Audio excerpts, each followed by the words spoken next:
conversations to set the stage for tonight's speaker. Well, it is such a pleasure to see so many old friends and new in the audience. Thank you for coming out on a Tuesday night to share this event with us. As Catherine mentioned, we started Sea Change Conversation all the way back in 2014, and I did not do it alone. There were 3 other wonderful women who were with me. Carrie Dykeman, Katie Kinsolving, and Pam Mount, wherever they are. There's Katie, and there's Pam Mount. And since then, we've actually grown to a team of 13. And please indulge me while I just read out the names, because these women do so much and work at their creativity and their can do it that has made this whole initiative work. So Sophie Clothier, Harriet Brainerd, Kathy Herring, Margaret Seek, Jillian Reeder, Kim Heron, Lorraine Shara, Catherine, who you already met, and Mary Beckler. Was that 13? And when we got started way back in 2014, if you would recall, there was a spiral of silence around the issue of climate change. It wasn't talked about in the press, it wasn't talked about by the politicians. In fact, it was kind of socially unacceptable to bring it up in certain circles, in a cocktail party or a dinner party. And there was a feeling, and I think Fred is going to talk about this, that it was an environmental issue. It was something just for environmentalists, for people who were on the left edge of the spectrum. But those of us who started Sea Change saw it very differently. We saw it instead as not an environmental issue, but as a human issue, as a universal issue. And one that would not just impact the environment, but would impact the things that we care about most, which are our jobs and the economy, our health and our personal security, and our exposure to geopolitical instability, which we experience as terrorism and refugee flows and civil chaos. And we realized that our friends and colleagues and loved ones, people in this room, really weren't aware of the global nature or the universal nature of this risk. And we wondered if there was a way to bring people into the conversation, to wake people up without turning them off. And we started off with our speaker series, of which this is our 17th offering to this community. I'm so excited to have Fred here tonight. And we followed up with our second initiative, which is our primer, which I know many of you guys have heard, which is a PowerPoint that really explains the science behind climate change and puts into context how the forecast ahead could impact us and why they are a risk worth looking at with clear eyes and an open mind. And we have been fascinated to see how this message has caught on. We've now been to 25 different states. We presented it to about 5,500 different people. And wherever we go, it seems that people are eager to bring this nonpartisan, science-based, inclusive message forward. So it's been quite a ride. And again, these 13 team members have been responsible for making all of that happen. So with that, I'd like to say thank you all again for being our friends and for coming, and to thank the Sedimon Aerosols for their fabulous hospitality yet again. And Catherine is also our treasurer and head of development, so she wears many, many hats. So thank you. Oh, did we mention that we're a 501c3? Oh, and there's a big crystal bowl out front.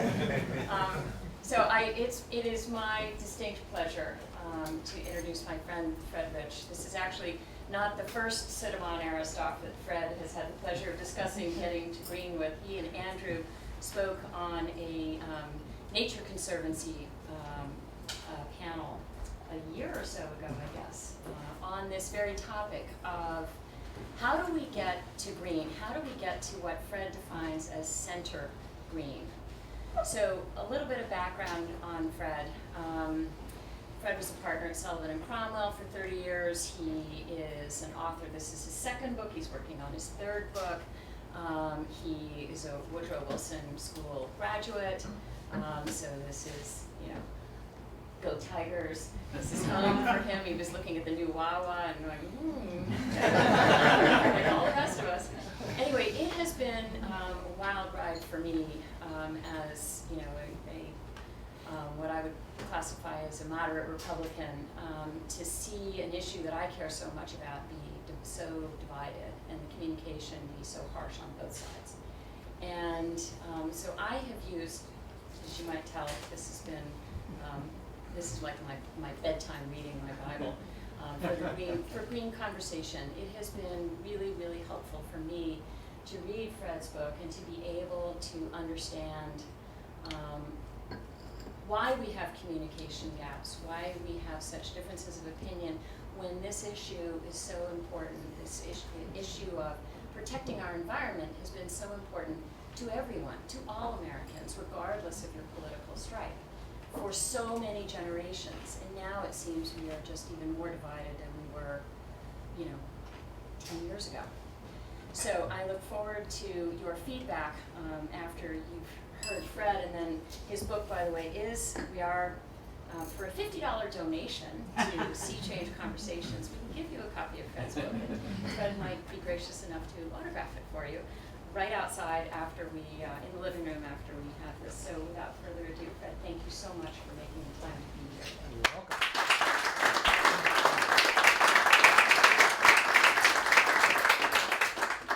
Thank you, and thanks everybody for coming. I'm really delighted to be here because, as you're going to hear, this type of event, something that's local, something that's conversational, holds the seeds of what I see as the solution to the problem that we're in.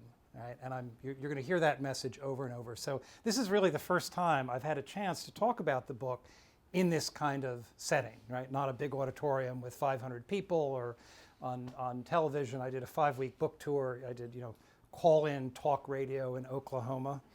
You can imagine the types of questions that I got. But this is much better, and my remarks, I hope, are going to launch a true conversation, right? A real discussion that we can have afterwards. Now, this book, I gather I'm number 17. I was the 17th choice for this series. And I'm sure my book is not like any of the other ones that you heard about, because other books about climate change and the environment, what do they all start with? They all start with discussions of melting glaciers and dying coral reefs. None of that in my book. They talk about, or maybe if they're more sort of policy wonkish, is it 350 parts per million, 400, 450, what's the tipping point? Or maybe it's long chapters on which is more efficient, a carbon tax or a carbon fee. None of that's in my book, because I think that uniquely in the area of climate change and environmentally generally, we know what the problem is. We don't need more books to tell us about the problem. You can spend 30 seconds on Google and you can find out what the problem is. We know the problem. We also know the solutions. We got a lot of problems that we face as a civilization for which we're sort of raising our hands. We don't know the solutions. Yet we know the solutions. We know what we have to do. So that's not interesting to me either. What's interesting to me is how do we find the political will to move forward and do what we need to do? It seems to me this is the essential question that we face. What is it in this country that's changing, that's preventing us from simply taking the actions which are right there in front of us to break the political gridlock and start taking some action? What is it? What's stopping us? So as an environmentalist, as somebody who has followed climate change closely for 20 years, that's the question that I sought to answer in this book. The problem with climate change does go more broadly into the environmental movement. The environmental movement is stalled. We have toxic politics around green issues, right? What passes for political debate in this country is, a debate over whether the problem is real, right, as opposed to what the debate should be, right, which is what do we do? And there's a real debate to be had. I want to make that very clear either. This is where our politicians and our thinkers and our respective ideological perspectives should come to bear. How quickly do we act? How much do we do? How much are we willing to pay, right? Those are real questions. Those are the questions we're supposed to be debating, but we're not. So why do I say that the whole environmental movement is stalled and that this problem on climate change is part of that? I just want to give you a few facts that put this in perspective. You know, at the national level, the general picture on dealing with environmental issues is extremely grim, and I'm not just talking about post-2016. Before Trump was elected, we had a US Congress that had not passed a single piece of environmental legislation for 25 years, a quarter century, right? And not a single action by our national legislature. Over that period, federal spending on environment went from 4% of the total federal budget to 1% of the total budget.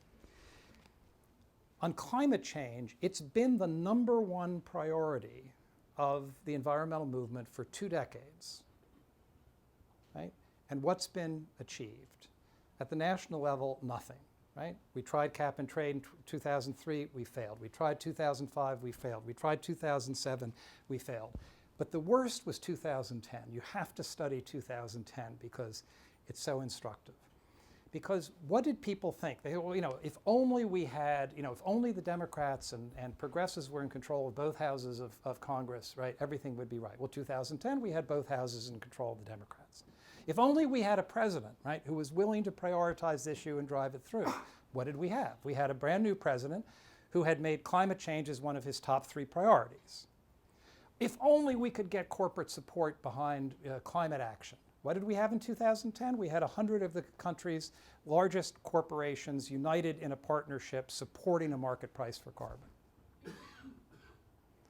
So all the stars were aligned, and yet the US Senate couldn't even bring Waxman-Markey to the floor of the Senate because they knew it would fail, right?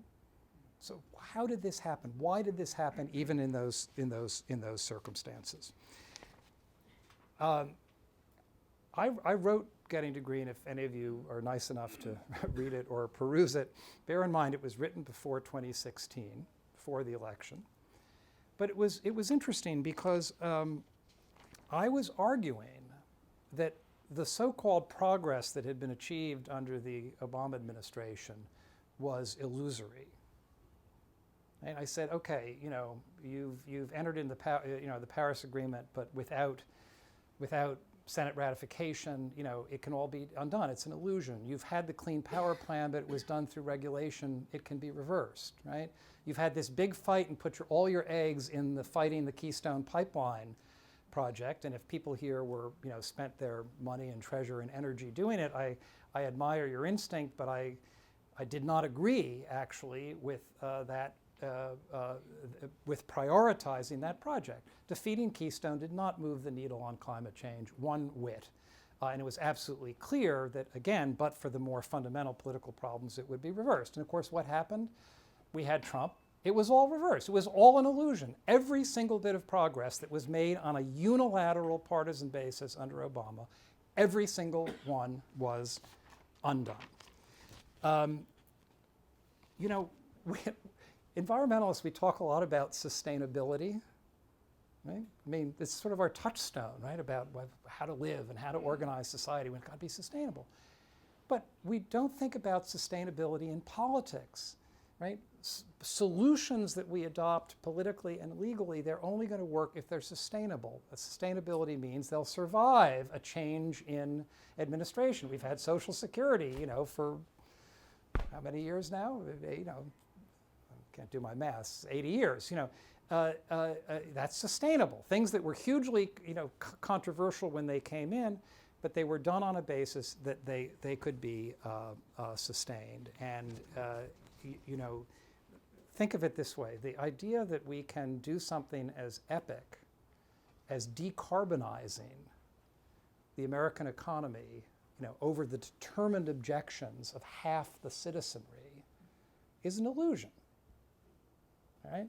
So what does this all mean? It means that you've got to address that half the citizenry. We've got to change the conversation. We've got to break out of this political deadlock. So how do we do this? Well, the first thing is to ask, well, how do we get here in the first place? And you know, you all are aware that a lot of this results from, you know, the rise of movement conservatism in the mid-90s.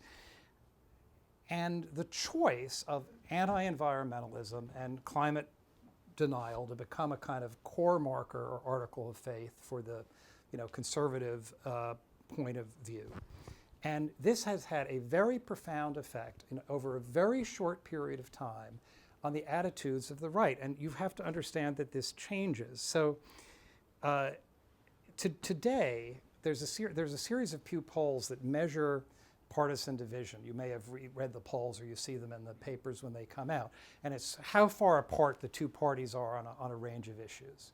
Do you know that today environment is number 2? In other words, Republicans and Democrats in these polls disagree most on, first, the scope of the social safety net. That comes in number 1. Second is environment. But just think about that. They disagree about environment more than they disagree about taxation, immigration, role of government, regulation, religiosity. Right? How did we get there? Imagine this. In 1992, those same people in the poll who were self-described Republicans, 86% of the Republicans said there needed to be stricter environmental regulation. Right? That's 1992. 10 years later, that number was cut in half, and now it's lower. Right? So this change, right, is of a fairly recent origin. And so the book goes much more deeply into this question of how this hostility on the right to both climate and environment, how did it arise and what can be done about it? And one of the things that I do, especially with college audiences, I mean, the average age of this audience is a little higher than the normal college audience that I get sometime, but you probably know this. But I say to the college audiences that today we have, if any of you know about environmental law, we have 9 federal statutes that make up the basic framework of environmental law. 9 of them. I looked back at those 9 laws to see what happened when they came through the Congress and what sort of support they had from Republicans. I found out that of the 9 environmental laws that were passed during the 70s and 80s that are still on the books, 100% of Republicans in the Senate voted for every one. The vote in the House of Representatives, 60 to 85% of GOP House members supported each of those bills. Right? Now, it was very funny. The college audiences, you're not doing this. They all pull out their phone and start going like this to see if I'm right, because they can't believe that I'm right. I tell them that Richard Nixon created the EPA on his own initiative, because the narrative they hear about what happened in Congress and they say, yeah, but that must have been the Republicans going along, right, because the left was leading. No, they weren't going along. There was vigorous leadership on environmental issues from the right. Nixon is a very interesting case. I mean, we all know Nixon was no nature lover, right? But he was a very savvy politician. And if you read Nixon's private writings and diaries, it's fascinating. He was terrified that the Democrats and the left would get out front on environment. Terrified. He saw environmental issues as issues that transcended class, that transcended party. And very interestingly, he saw environment as something that would heal the wounds of the nation at that time. Nixon was very concerned about the divisions that had opened up in our country after the civil rights movement and then very freshly as a result of Vietnam. And he believed that environment could heal these wounds. This is, and finally I would just note for those of you who are thinking, oh yeah, well that must have been all those sort of establishment Republicans like Andrew's father and, Bill Ruckelshaus and Bill Riley and so forth. Did you know that Barry Goldwater was a member of the Sierra Club? All right? So what I'm trying to point out is that we had a functioning bipartisan consensus in the 70s and 80s that resulted in our responding to very significant and difficult environmental challenges at the time. And I don't just mean dirty air and dirty water and all the stuff, the rivers on fire, what's basically viewed as that sort of first phase of most obvious environmental problems. It also included things like sulfur dioxide and acid rain. right? It was something that needed the intermediation of science to deal with, right? And the, cap and trade was invented by Republicans as a way to efficiently allocate the reductions in sulfur dioxide emissions to solve acid rain. So this was something that was very real, and it worked. So how did we lose it? I don't have time, but in the book, there's a lot of interesting scholarship about that. And there's one thing in particular I'll just tell you so you get a flavor for what this scholarship looks like. It was a study done at Harvard, and I can't imagine the unlucky graduate students. They were sent off into some room in a basement to watch 5 years of Fox News coverage on climate change. And they scored every single Fox News report on a 5-point scale from, what was the message, the core message of this report, from just sort of straightforward reporting at one end to, climate change is a hoax on the other end. They then took the same period and looked in detail at all the Pew polling of registered Republican voters, and then tried to correlate the two curves. And what came out was absolutely remarkable. Just to give you the numbers, in 2006, only 50% of the Fox coverage of climate was on a denialist or hoax theme. There was a pivot in 2006, and thus it had been, for years and years before. In 2006, there was a decision to change. They pivoted. In the next 3 years, that 50% became 90%. Right? So over 3 years, you went from 50% denialist coverage on Fox to 90% denialist coverage. If you correlate the registered Republican voters who said that there was no solid evidence for global warming, in the first year, 2006, it was 30%. And when the Fox coverage doubled from 50 to 90, nearly doubled, that number of denialist sentiment among registered Republicans doubled from 30% to 60%. And the correlation is almost month to month. Now, obviously, it's simplistic. There are social media bubbles, and there are a lot of other factors. But the key thing to know here is that this was not a bottoms-up phenomenon. It's not that Republicans and conservatives woke up one morning and said, we don't care about clean air and clean water. This was a tactical move on the part of the leaders of movement conservatism, who saw the value that environment and climate especially would have as a wedge issue in mobilizing their base. Now, lest you think that I sort of blame this whole separation, which I call the great estrangement, that I blame it all on the right, I don't, because there were some very interesting other factors at play. At the same time that movement conservatism was drifting to this new hard right stance on environment and climate, the environmental movement itself was drifting further to the left. And over this same period, when conservative commentators said, all those Greens, all they do is care about, animals, and they don't care about jobs, and basically their agenda is bad for the economy. On one hand, they were engaging in a very cynical tactic of setting up this dichotomy between environment and economy, and we all know now it's a false dichotomy, but it was politically very powerful. But the origins of that false dichotomy came out of the Green movement itself. So Tom and I were in the class of 77, and I don't know whether you were taking, Tom, reading the same books that I was, but I was reading, Barry Commoner and Paul Ehrlich, right? Think of the 60s and 70s. And does anybody remember the IPAT formula? IPAT. I, which is environmental impact, equals P, population, times A, affluence, times T, technology, right? So the environmental movement said that what's bad for the planet is people, wealth, and technology, right? This is not exactly a winner politically in the late 20th and early 21st century. And lest you think that that kind of thinking was confined to the origins of the environmental movement. How many people here read Naomi Klein's This Changes Everything about climate?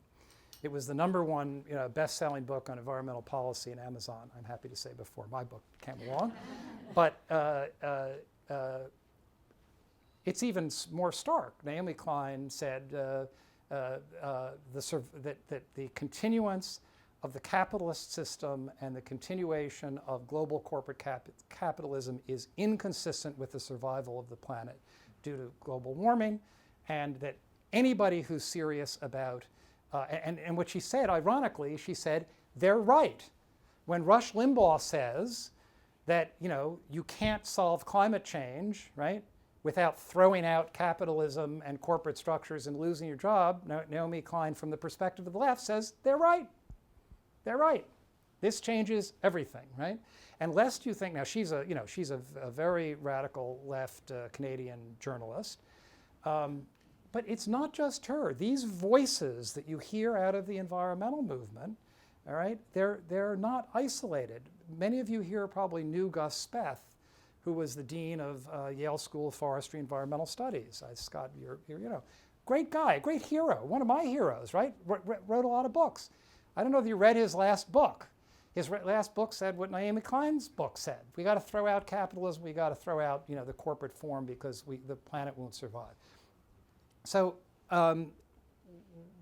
this is also part of the issue, that there are these voices in the environmental movement, that they're real. So we have this great estrangement. So what's the problem? One of the problems was that my colleagues in the environmental movement seemed to think that it really didn't matter. The fact that you lost 50% of the American population, right, lost their support and participation, didn't matter because the agenda could be carried out unilaterally, right, by the left when they were in control. And that was a terrible mistake because it's dead wrong. If you look at the history of the United States, we have never made progress on any environmental issue other than on a bipartisan basis. Never. There's not a single example. And the only example that came up was what Obama did, admittedly, after he tried to get it through Congress. I mean, it's not that that was his predisposition, but he tried to do it unilaterally, and it didn't survive 4 years. So what I hope I'm trying to convince you is that some limited restoration of this space in which the two sides can work together is absolutely necessary to making progress on climate change. The question is it possible? I mean, I usually get a lot of shaking heads when I assert that it's necessary. And then when I ask, you think it's possible, people are sort of staring at their shoes and, not so convinced. So let me just tell you a couple reasons why I think it is possible. First of all, we now have learned that our minds work in such a way that we always think that the current political environment is somehow permanent. It's part of the permanent landscape, right? We can't imagine a world, right, in which the divisions and conversations that that aren't happening today, that it's different. But history teaches us that that the political landscape, the fundamental shifts in the political landscape, not only happen, they're absolutely inevitable. And just think of a few examples. I mean, when I was young, and many of you were young, Congress was filled with conservative Democrats from the South, right? I mean, you couldn't talk about American politics without that iceberg that was a huge force in American politics and always had been. They're gone. It doesn't exist anymore. Just up in a puff of smoke, 30 years. Think of, when I was born, you couldn't imagine an America without segregation, right? We've had an African-American president. Or even in the shorter term, think of 2010. In 2010, you looked at the prospects for marriage equality, for gay marriage. It seemed absolutely hopeless. And yet within 2 years, we had a complete sea change politically and kind of morally in the country. And a tipping point was reached and something very dramatic happened. And it's very interesting when I talk to many GOP senators, many of them raise the marriage equality example as an illustration of how quickly that tipping point can be reached. So if you accept for me that these tipping points happen and are possible, and this kind of change is possible, how do we make it happen? And I don't have time to go into this in great detail, but there are basically 3 steps in getting to green. And the first is we've got to reconnect conservatives with the parts of conservative ideology which make environmentalism and climate action mandatory. It's not optional, right? I review the sort of history of conservative thought, stewardship, responsibility, intergenerational equity. These are deeply conservative ideas, right? And they mandate environmental action.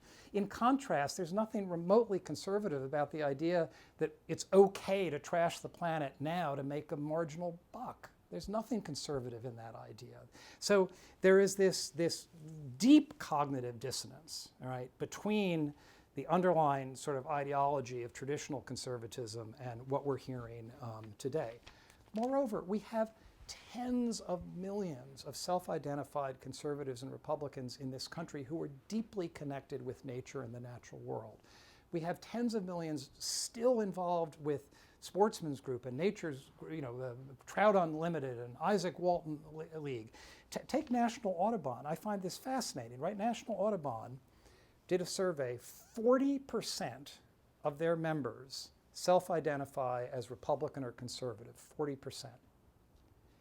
And I'm sure many of you are members or affiliated with Audubon in some way. You'd be aware that 3 or 4 years ago, when they had a major change in leadership, they adopted a new strategic plan, and they went from a place where they wouldn't even write the words climate change in the magazine, right, for fear of alienating the 40% of their members, to putting climate change at the center of their new strategic plan, right there on the cover.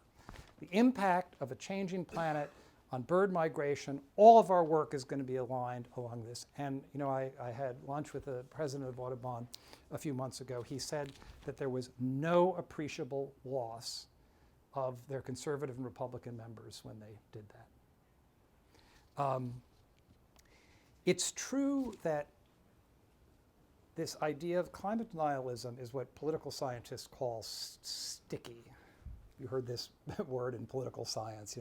Sticky views are views that were not derived from the facts through the exercise of reason. You didn't say, oh, what should be my opinion on, global warming? Well, I'll just do some research and I'll look at the facts and I'll make an analysis and then I'll have my position. No, that's not where the opinions come from. These sticky opinions come as a consequence of a decision you make about your identity. You decide, I'm a patriot, I'm a conservative, I'm a Republican, I'm a Texan, I'm this, I'm that. I have this is my identity, this is who I am, right?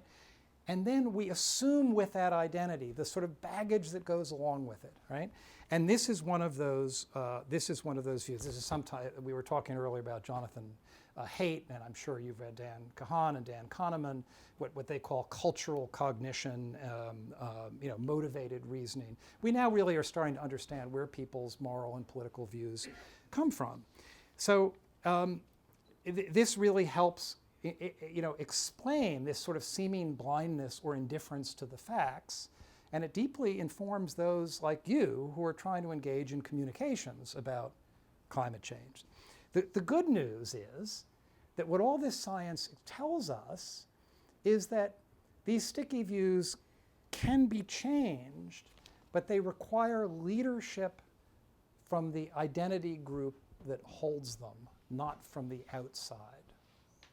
So if you're there in Texas and you're I'm a Christian patriot, Texas person, and you see the Al Gore slide, it almost probably has never changed a single heart or mind, even though the science is good and the graphs are great and the communication is highly honed by consultants, right? But in contrast, when someone from within the group starts to suggests that maybe the group's position on the issue should change. It's very different. And I just want to make sure that everybody here knows the story about Bob Inglis. Does everybody? Have you had Bob Inglis to speak or not? No, not yet. So just for those who don't know, it's too good. I'll just very briefly tell you the story of Bob Inglis. Bob Inglis was a 6-term congressman representing the most conservative district in South Carolina. He is an evangelical Christian. He was a self-declared member of the Tea Party. He was 6 terms, and 1 year rolled around, and there was a congressional junket, and they were going to Antarctica with 6 or 8 of the country's leading climate scientists, and they needed a Republican. So Bob said, well, I'll go. It's a junket to Antarctica. When he came back, he stood up in the pulpit of a church in his district, and he said, folks, we got this one wrong. I just come back from Antarctica, and man, my God, it's all melting, and I was with these scientists, and it's all going to hell, and we got to change. But he did that for about 30 seconds on the getting it wrong thing. But then what he spent the whole rest of the time saying is, as a Christian, as a father, when I look inside myself and ask what my values require me to do, my values require me to act. I can't ignore this, right? This is what a good Christian would do in these circumstances. In other words, he spoke the language of value.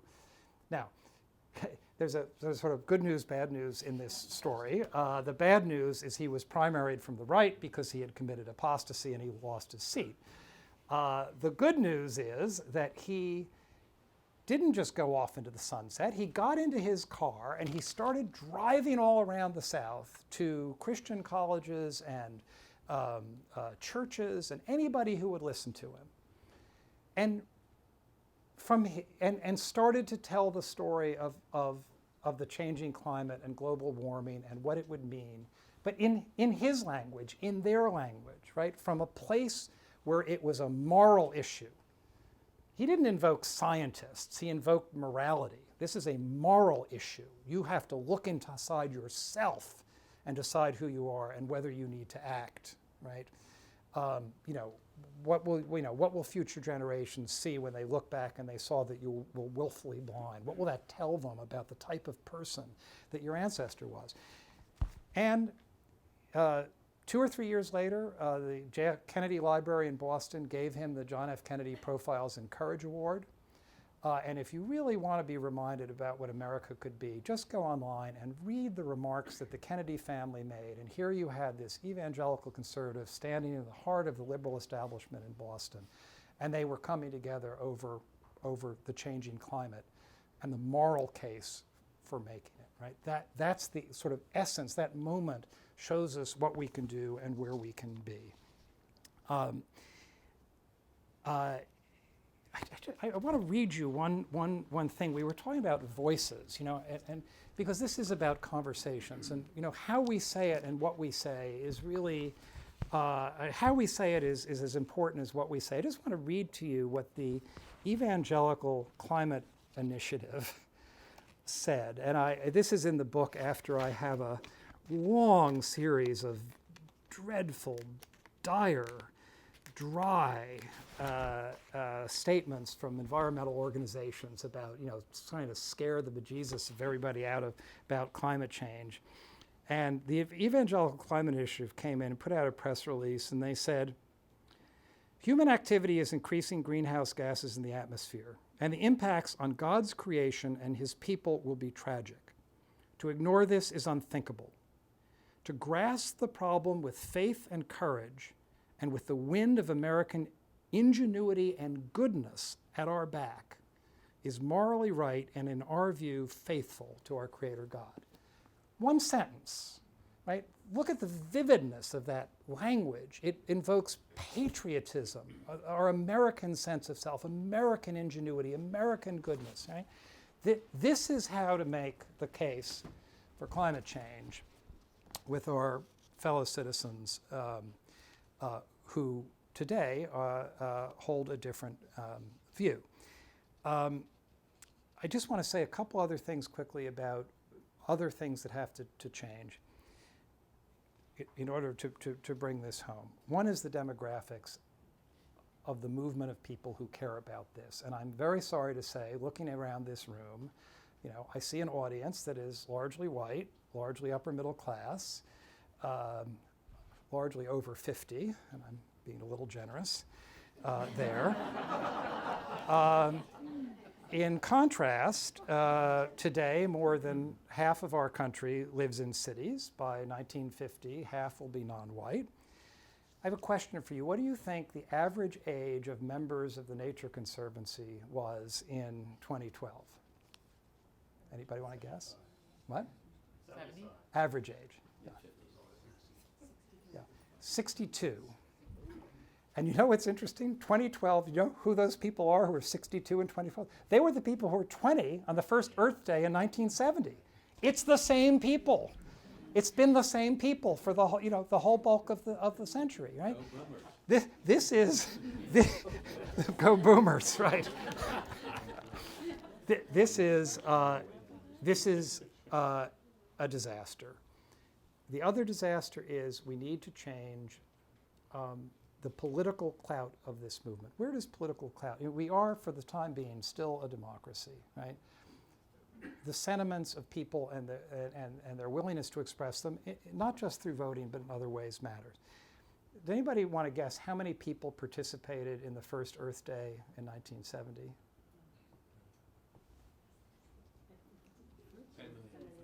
20 million.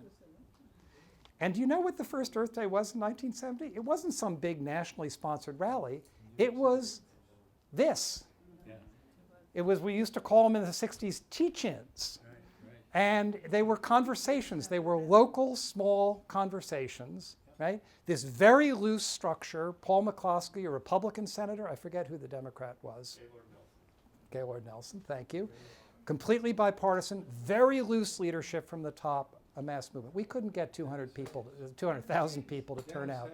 Sorry? Dennis Hayes. It was his idea. His idea, right. He did it every year, That, every 10 years. right. So we couldn't get 200,000 to turn out 3 years ago for the climate march.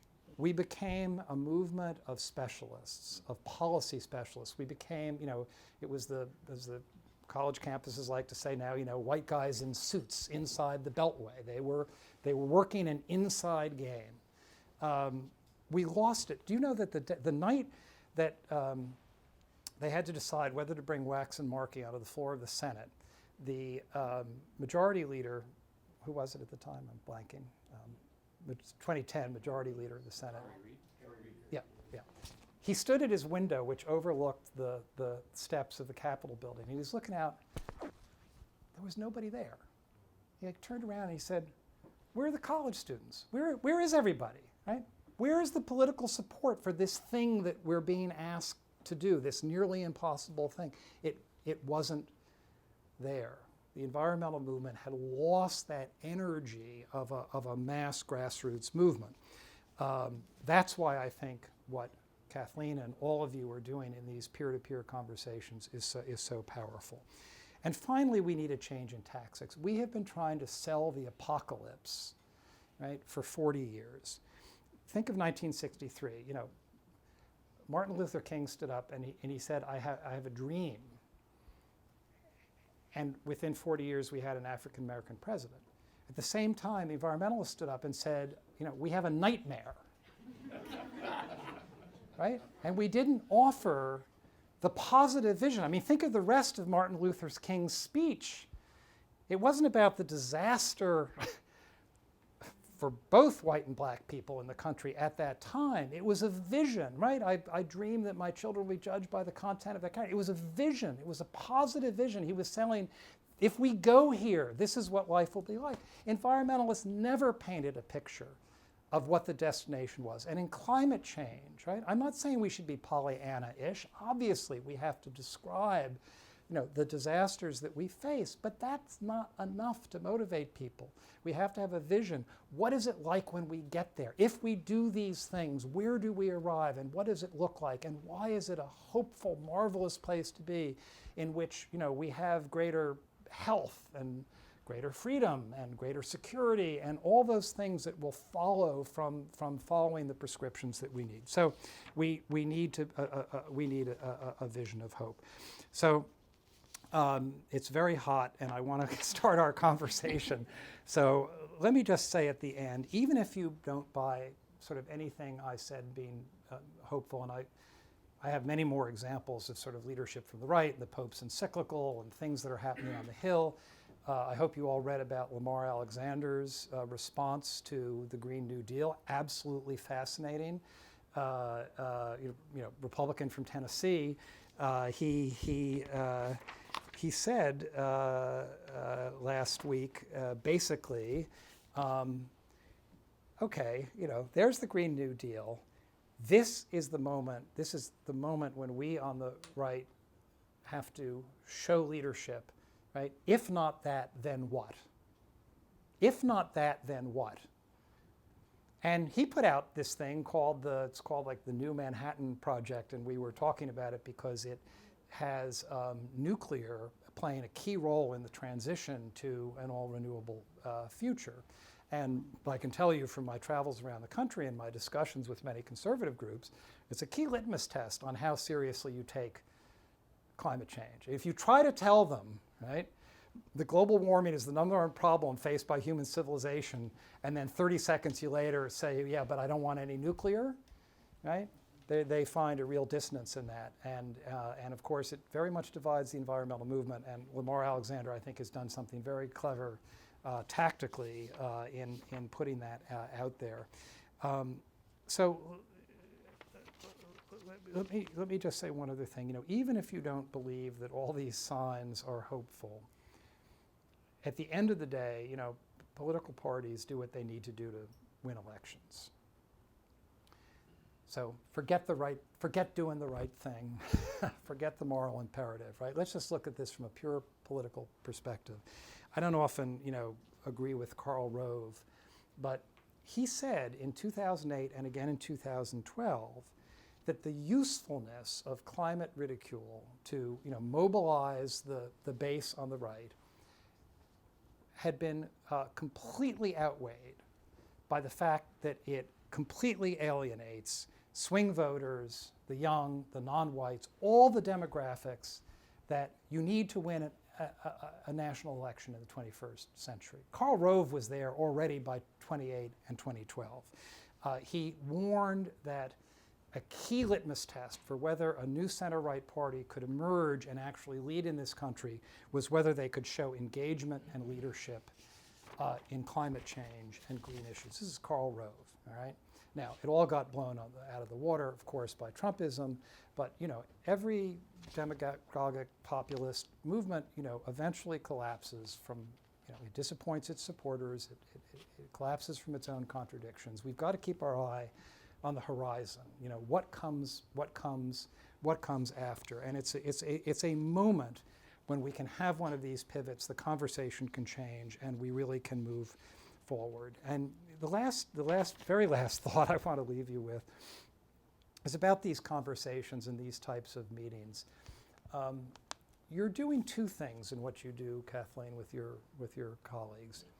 You're helping move the needle on public attitudes toward global warming and climate change, but you're also helping heal the divides in the country, because what we need most is for people from both sides to talk to each other. That act of talking is an act of healing, and I see this in the land trust movement, in which I'm very involved, that if you can keep it local, and you can keep it small, and you can keep it peer-to-peer, you have a basis for understanding, you start to build bridges. I actually think climate change will swing from a dividing wedge issue to a great unifier as we work together to meet this problem. So I'm an optimist. So let's have our conversation.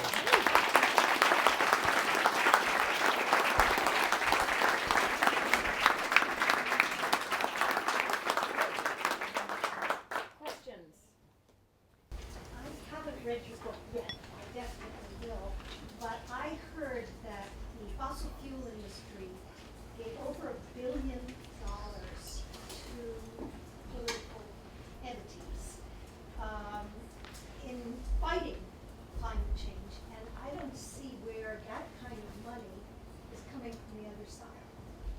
Um, I would say a couple things about that. Yes, it's true. I mean, a lot of money has poured into this. That is changing. You don't have that kind of money coming from the oil majors the way you did 5 or 10 years ago. It's still coming from the Koch brothers. It's coming from small shale players and so forth. And second, the other side has managed to $1 billion isn't what it used to be. I mean, we have a number of private equity guys and hedge fund managers and young tech billionaires who are absolutely prepared to write checks of the same size. And I think in this cycle, you're going to start to see more and more of it. There is a function. A lot of money that had poured into political action for conservation, environment, and climate change has gotten a little distracted with things like trying to save our democracy and freedom of the press. And I raise money for a lot of environmental organizations, and a lot of people I go to talk to say, well, yeah, I'm a true believer, but I'm off trying to work these other priorities. But no, I think the playing field will get more equal. But you're right. It's a problem. Money is speech now under our law, and it's protected. And if you want to counter it, you got to raise equal amounts of money. So you talked about the correlation, if not the causation, with Fox News in terms of the numbers. In addition to the solution that you're saying is proposed by things like this in this room, do you feel like there's actually a possibility for a media shift in the other direction or a solution there? Well, I don't think you do. I think what history, in my opinion, when history is written, we're still too much in it to have great clarity and perspective. I think Fox News is something absolutely unique and different in the history of world politics, and certainly in American history. We've always had papers that were partisan and media outlets that are partisan. Look at the UK, there's nothing new about that. But one that had such a grip on the attention and was so successful in leading the views of such a large segment of the population, my view is something very, very new. But it's not just that. It's the rise of the media bubbles that we all start to live in, these bubbles, these online bubbles, these social media bubbles that simply reinforce. They do the opposite of what we're all trying to do here, what I advocate that we need to do, which is to open our eyes and ears and hearts and listen to people on the other side and try to discuss this from common ground, not different ground. That's not how you spend your day. You spend your day on the device with all your prejudices being reconfirmed because we all live in these bubbles of common belief. How do you break through that? We have very few independent media sources that penetrate both sides that are left. I mean, PBS, I just held a huge fundraiser for PBS NewsHour. I think Judy Woodruff and her team, I think they're heroic because they're giving it straight. And by the way, the amount of time they spend on climate change is more than any other national news program that exists. Right? It's something, I forget what the statistic is, it's amazing. But I don't know how to solve that problem other than to keep those independent media sources alive, and if you just posit that you can't break through those tight reinforcing circles through social media or regular media, one way you can do it is personally. You do it sitting around the kitchen table. I mean, I work on conservation projects in Wyoming with the Tea Party senators from Wyoming, and when you're sitting at the table having coffee discussing how to save the ranch, they cease to be this abstraction, these Tea Party, Wild West, hyper conservatives, and they become people, and you actually start to have conversations. So that's why I say I'm afraid that the mechanisms for national conversation are kind of broken. So what do? I think we have to have different types of conversations. I shouldn't be picking on these people. Somebody else should pick who speaks. Yes, sir. So that leads into the thought I had is we have institutionalized conflict. And what I tell my students as I teach at Rutgers is that fire breathers can only draw an audience when they're breathing fire. And if they stop, the audience walks away. That's right. At which point their income is gone, their cause is dead. So that's a major thing that we have to break through somehow. It used to be that the fire breathers, what we all hated was polluters, right? So we had right and left, Republicans, Democrats, all aimed at the polluters. Now it's more nuanced.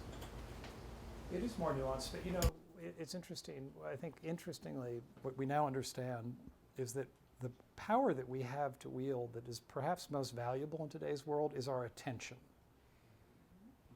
Our attention has become the commodity. It's not our vote, it's our attention. The economy runs on it. Whoever can get it gets rewarded. And you know what? You have the power, right? You can sit and say, you know, I'm not going to spend 4 hours today making money for Mark Zuckerberg. I'm not going to do it. I'm going to turn my attention elsewhere, you know? I'm going to read a book. I'm going to have a conversation, right? I'm going to seek out, you know, something else. So I think that we have to become much more conscious of that new world. That, you know, we can't be passive. I mean, you're either somebody whose attention is commoditized, and as you say, the loudest person who screams gets it, or you're a responsible person exercising free will, and you're deliberate about where you give your attention. Go ahead, Tom. It's good to see you. This is first time I apologize. I did do the reading before class, but I definitely want to buy the book.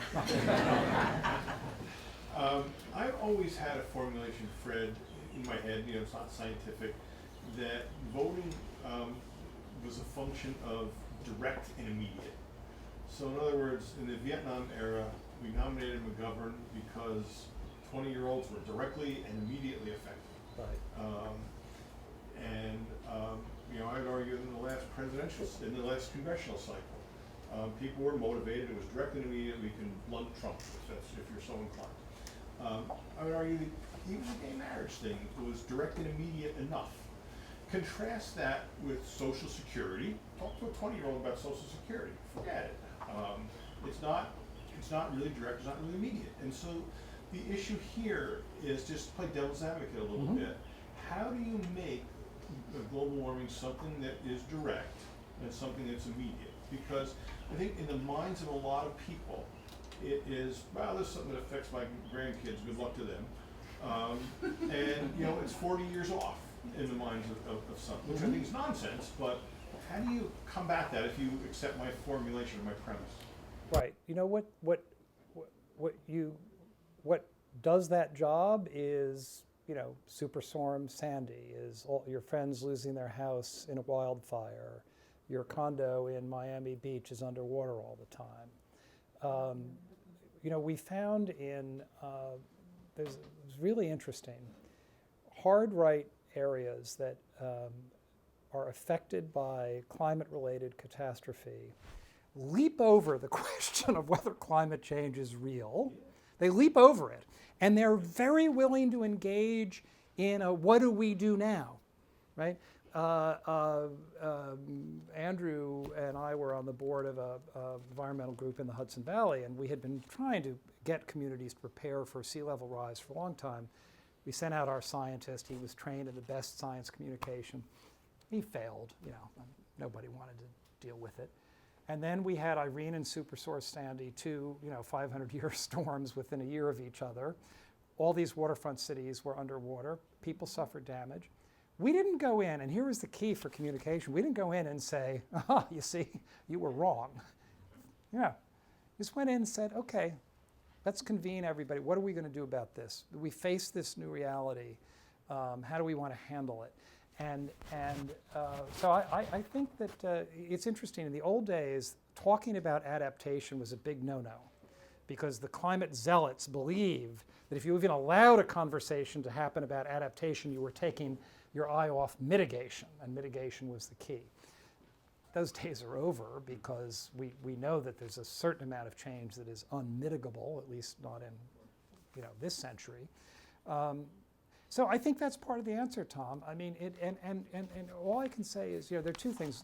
I agree. There's the direct and immediate point, and then there's the question about, can we really deal with problems that require the intermediation of science as opposed to problems which are obvious? Maybe it's part of your direct and immediate. And many people who look at the history of the environmental movement say, okay, they divide it into the three classes: the first order, second order, and third order problems. I don't know if anybody know this scheme. First order problems was, the river's on fire, you can't drink the water, the sky is black, you put out your sheets, they turn black. I mean, just direct, immediate, obvious. You don't need a scientist to tell you, right? You can't do it. First order problems, right? Second order problems were more different because they did require toxics. If you kind of think about the history of the environmental movement, right? A little bit more remote. So you mean the stuff in the food is really killing me, and God, thalidomide, who knew? I mean, we went from that sort of 50s and 60s great faith in the government to suddenly this understanding that toxics were real and they were affecting our health. A little more difficult, but we got through that. And then the third order were things that were both non-obvious and far away. But they included things like the hole in the ozone layer, which, do you know who gets the credit for closing the hole in the ozone layer? Ronald Reagan and Margaret Thatcher. Then you have acid rain. Now, acid rain, if you were a fisherman or you were a forester up, you saw the effects of it. But if you were an ordinary citizen, you didn't do it. But again, Bill Ruckelshaus, Bill Riley, George H.W. Bush, it required, coordinated action, and the problem was solved. So there's a history of actually being able to act on these third-order problems, even though they're remote in time and not so immediate. Good. You be the caller on, please. So first, let me say you put me through some PTSD. Despite that, I think I will buy your book. So I've been a not just a card carrying, but an employed environmentalist for almost 30 years. And the first 15 years of my career were working for 3 different national environmental organizations in Washington, so between 1990 and 2005. So what you described, that was my world. And I can tell you, Fox News, when I went on Fox News in the early to mid-90s, and I took a good shot at a API, American Petroleum Institute guy, the host gave me an attaboy for sticking to the API. Right. Fast forward, the last time I was on, 2004, I was on Canada. Right. And he was throwing fastballs at my head on fire. Right. So the political world has just become such a blood sport. And there's so many professionals involved that know how to divide. I mean, the other thing, so I was a lobbyist. I was a Washington, D.C. lobbyist. And at the beginning and medium part of my career there, it was a fun job. Because we could get 8 to 10 Republicans in the Senate. We could lose 30 Democrats in the House. We could get 60. I don't know what a lobbyist does anymore on the environmental side. But that divide you talk about, not just on the right, but on the left. The other thing that happened during my 15 years there, and came to life during the debate on the Waxman-Markey bill, was on the left, this ferocity of internal competition. So, we would be advocating a bill, and the toughest opposition, the nastiest stuff was coming from our left, not our right. And that's happened on both sides. So it's a wonder they can't even agree to the Pledge of Allegiance. So what I'm curious, as a student of politics now, we had that kind of, for some, a very cleansing election now, a year or so ago. What do you predict in this next, not the presidential election, that's its own thing, but at the congressional level?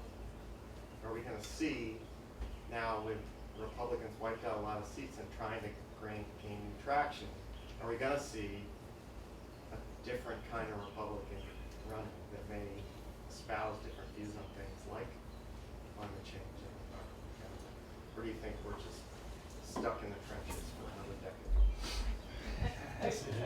What's your crystal ball? Look, I don't want to put any timing on it.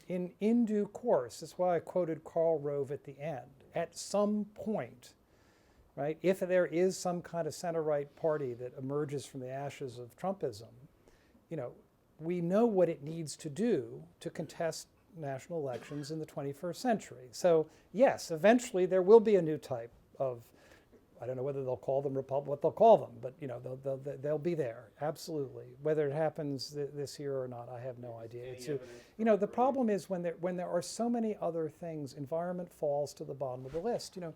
Polling, well, you were an environmentalist all your life.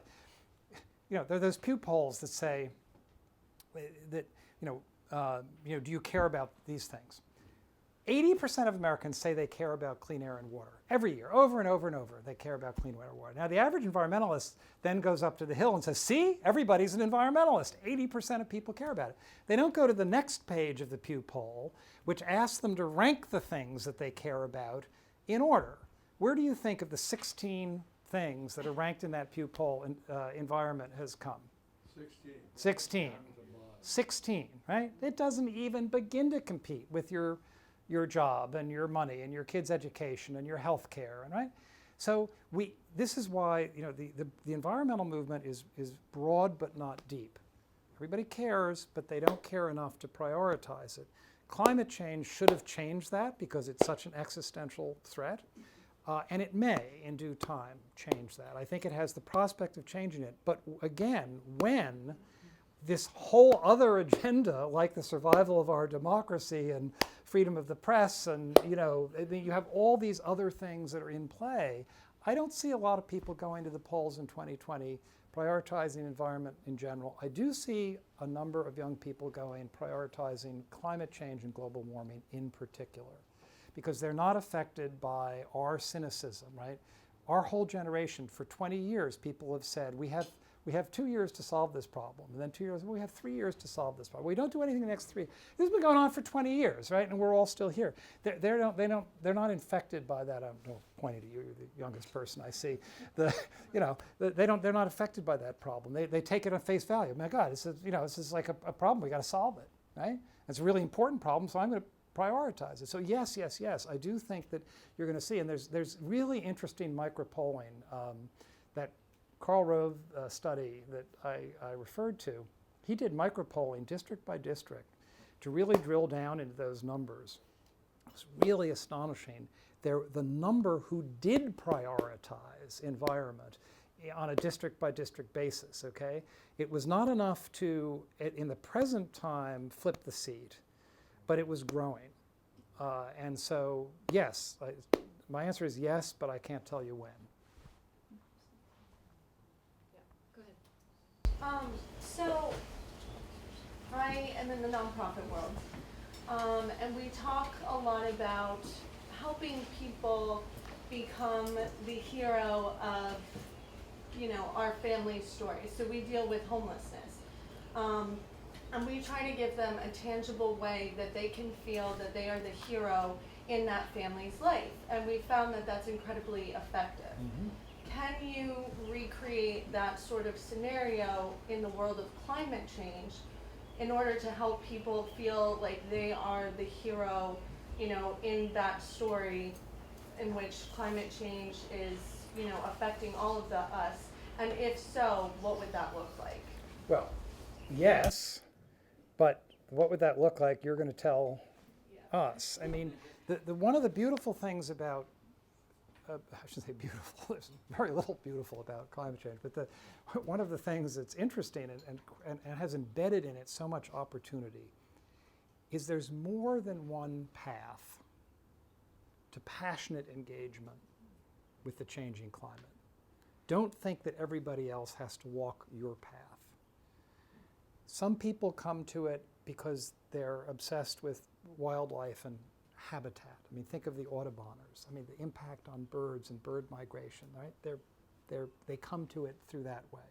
Other people are obsessed with, oceans and coral reef. Other people are city planners who realize they're obsessed because their coastal cities are going underwater. Other people simply see it as a moral issue. It's like one of those great moments. There's that great Natalie Merchant's song, you know, which side are you on, boys, right? They see it as one of those few moments, sort of in history, you've got to take a side here. This is big. You know, you're going to be judged. Take a side, right? Some people come to it with that sort of sense of imposed kind of moral responsibility on themselves. People come to it through food. We were talking earlier about Brooklyn. You know, I do this with like hipster butchers in Brooklyn. You know, they see this through the lens of fresh local food and cities. You know, the environmental movement was for too long sort of asked people to sign up to a whole sort of agenda and to care about things for the same reason that they cared about, and that was a mistake. We got to, anybody who comes to this party, we don't care how they get here. But if they're willing to join and they're willing to act and they're willing to care, they have to be embraced, they have to welcome. Look at creation care. I mean, I've had audiences where they start from a, you know, theological premise that is foreign to me. It doesn't move me at all. But it moves them to passionate action. Well, that's fabulous. So, yes, you know, your hero psychology, let's find a way to work that in. Some people will be mobilized by it, not everybody, but some will. And that's why it's not one size fits all. Just a follow-up question. As you probably have recognized, I'm from that younger demographic. And I think a lot of us, you know, see with the environmental movement and climate change that a way to make a difference is through investments, is through, you know, giving money to certain causes or, you know, R&D, whatever it may be. And so some of us feel, you know, we can turn the lights off, recycle, stuff like that, and make a little difference, but maybe we don't have the political power yet or the monetary power to make a difference. Is there something that you've seen amongst millennials or the younger professionals that we can do to mobilize and really feel that we're making a difference and a part of this movement? Yes, I mean, but you know, it's getting comfortable with political action and collective action. I don't want to make terrible generalizations about your generation, but I'm going to proceed to do it because I'll give you an example. It was a big college audience once, and I said, you know, put your hand up if you care about, you know, clean air, clean water, you know, and the sort of future of the planet. You know, 80% of the hands went up. Then I said, put your hand up if you consider yourself to be an environmentalist. 20% of the hands went up. Then I said, put your hands up if you belong to or have worked with any kind of organization, right, to advance something that you believe in climate and nature. About 5% of the hands went up, right? Now then what I did is I had taken mental notes of whose hands were up and down in different stages, and then I would sort of turn to the person and say, you raised your hand and said you care, but you didn't raise your hand when I asked, and I just asked the person in the audience, I said, why? And the answers that I got was really interesting. The prevailing answers were, I don't do labels. I don't like to be labeled. Right? Don't put a label. An environmentalist, like my dad, you know, called himself an environmentalist, right? Why did you join a group? Oh, they don't do any good. They didn't do any good. Look at, I mean, it's, look at, we do nothing on climate. We do nothing on climate change. Nothing ever happens. Nothing ever changes. So why would I do that? It's a waste of my time and money. So what I, encountered, and then the example, I said, so what do you propose? And they came back to where you answered, what can I do by myself, right? I want to do something by myself. We cannot solve global warming by ourselves. I mean, yes, you can drive a Prius, and yes, you can do all that good stuff.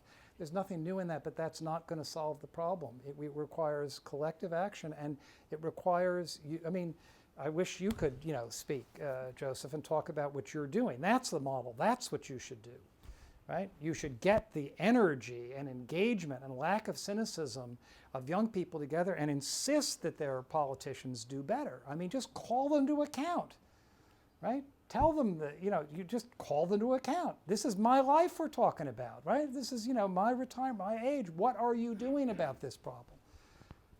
So, but that you have to do in some kind of collective form, in my opinion. I'm intrigued by your experimental rooftop gardens Yes. on the leaf building Yes. in Manhattan. Yes.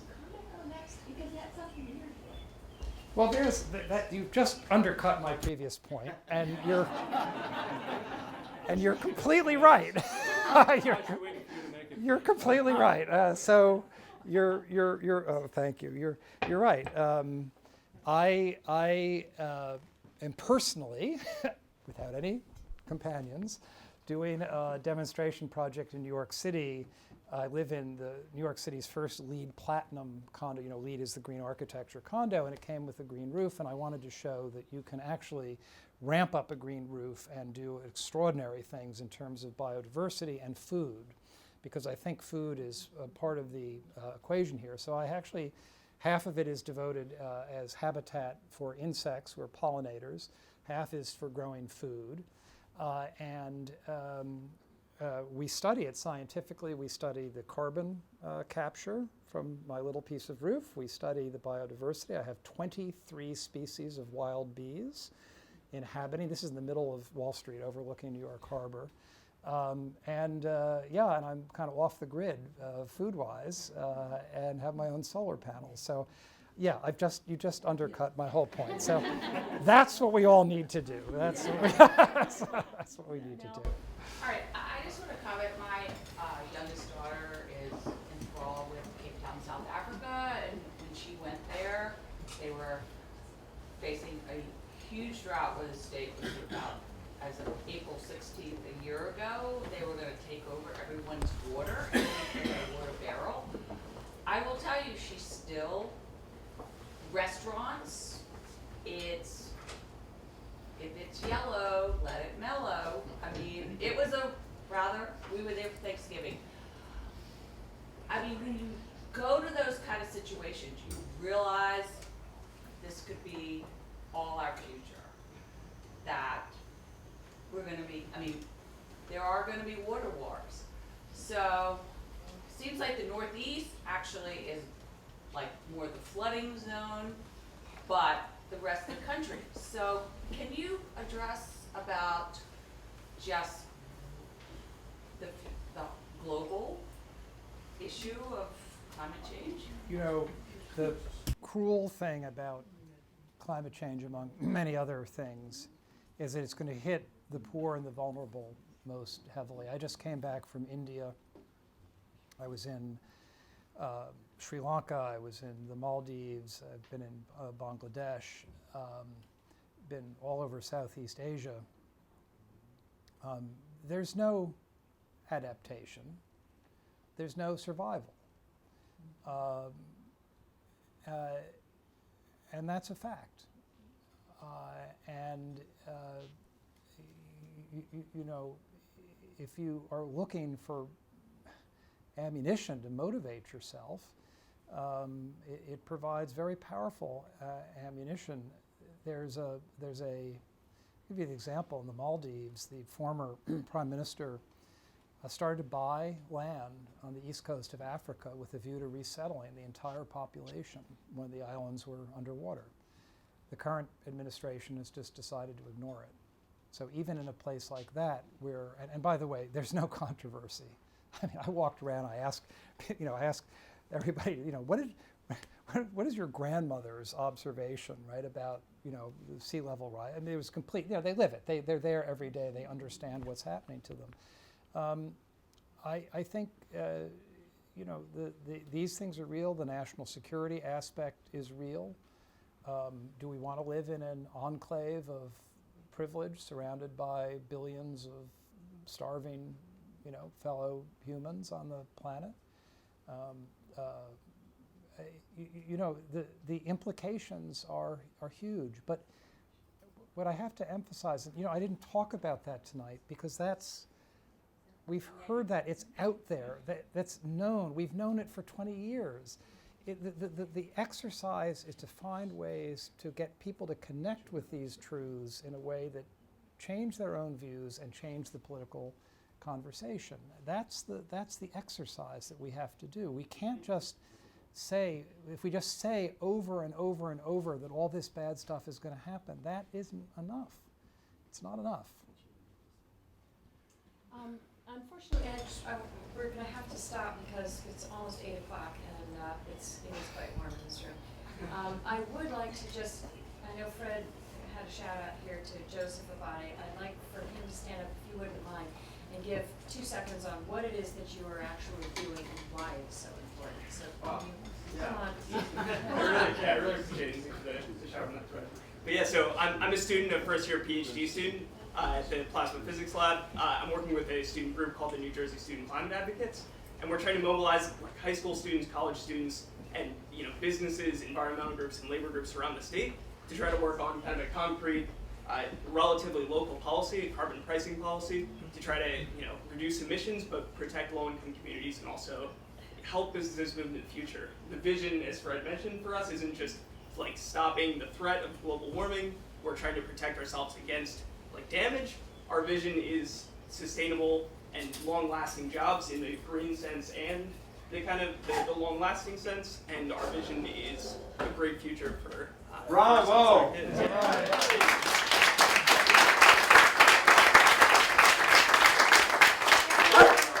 more thing. So I'm Jim Waltman, the director at the Watershed Institute.